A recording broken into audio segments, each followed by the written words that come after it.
A biomass power plant generates electricity using the heat.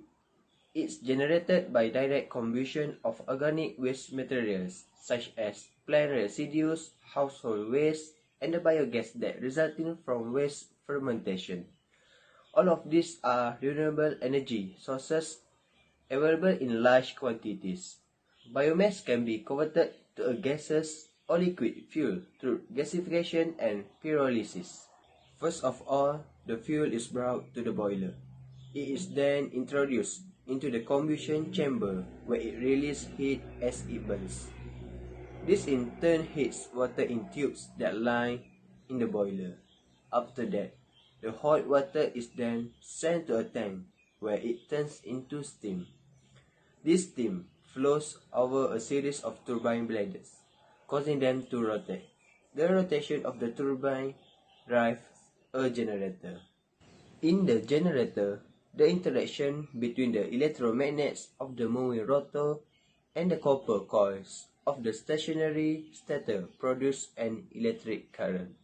Next, an electric current moves to a transformer to increase the voltage of this current and proceed to a transmission process. After that, the steam from turbine passes through a condenser in which cool water circulates. This cools the steam, turning it back into the water. It is then sent back to the boiler.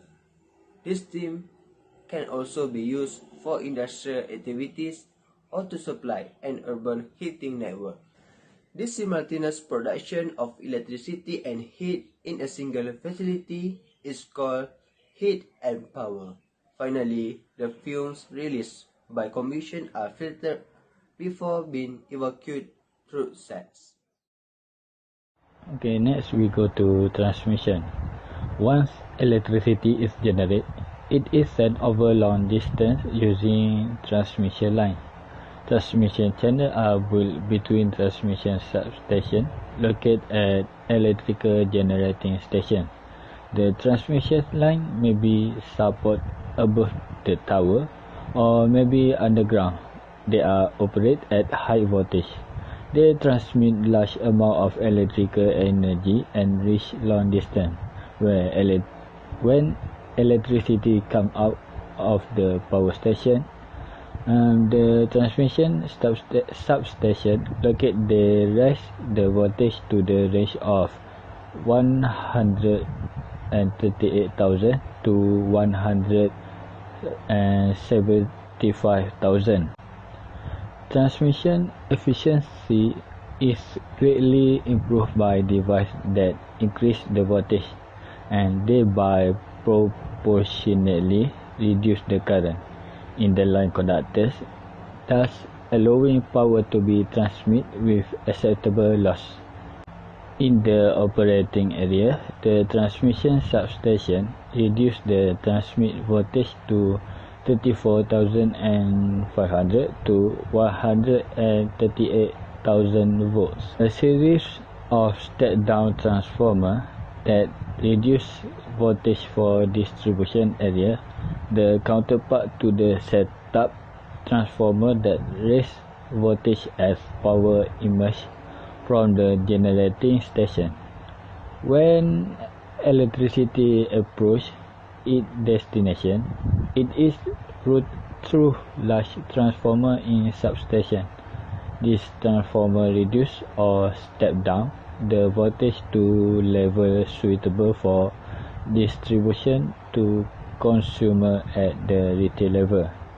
In this step, the power that is over 100,000 volt from the transmission line is reduced to voltage range from 4,160 to 34,500 volts. Electric power distribution is the final stage in the delivery of electric power. It carries electricity from the transmission system to individual consumer. The distribution substation connects to the transmission system and lowers the transmission voltage from 500 kV, 275 kV, 132 kV to 33 kV and 11 kV using step-down transformer. When transmitting power over both long and short distance, there are inherent loss in the system. For this reason, long-distance transmission necessitates that electricity has high voltage and low current. High voltage are not safe for consumer and are not suitable for most electrical appliances. The actual voltage distributed to the consumer is stepped down to 450 volt and 240 volt at substation. Each country has different in distributed voltage rate. For Malaysia is 240 volt and 450 volt. There are two phase for users, which is 240 volt for single phase voltage and 450 volt for three phase voltage. Single phase power is a two-wire alternating current AC power circuit. Typically, there is one power wire which is phase wire and one neutral wire with current flowing between the power wire through the load and the neutral wire. Three-phase power is a three-wire AC power circuit which is phase AC signal. Residential homes are usually served by a single-phase power supply, while commercial and industrial facilities usually use a three-phase supply. One key difference between single-phase and versus three-phase is that a three-phase power supply better accommodate higher loads. Single-phase power supplies are most commonly used when typical loads are lighting or heating rather than large electric motors. Thank you.